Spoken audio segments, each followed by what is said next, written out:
रामभाऊ, अरे काय चिंता करायलास? काही नाही श्यामभाऊ. अहो, आवंदा, बियाणं कोणतं निवडावं ही चिंता पडली आहे बघा. कापसाचं बियाणं तर बाजारात लई मोठं आहेत, परंतु त्यातून कोणचं बियाणं निवडावं हेच कळं नाही बा. अहो रामभाऊ, कसली चिंता करताय? मागच्या वर्षी नाही का व मी माझ्या पल्ल्याडच्या शेतात सिद्धा हे कापसाचं बियाणं लावलं होतं, आणि तुम्ही पाहिलं नाही का कसं होतं त्याचं बोंड?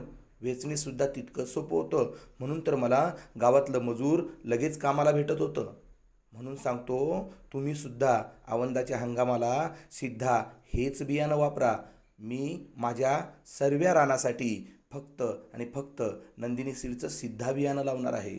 कारण सिद्धाने मला अनुभव दिला आहे, म्हणून मी त्याची निवड करतोय. आणि आपल्या गावातल्या बऱ्याच लोकांनी माझं कापूस बघितलं आहे, म्हणून ते सुद्धा सिद्धा बियाण्याची निवड करतात.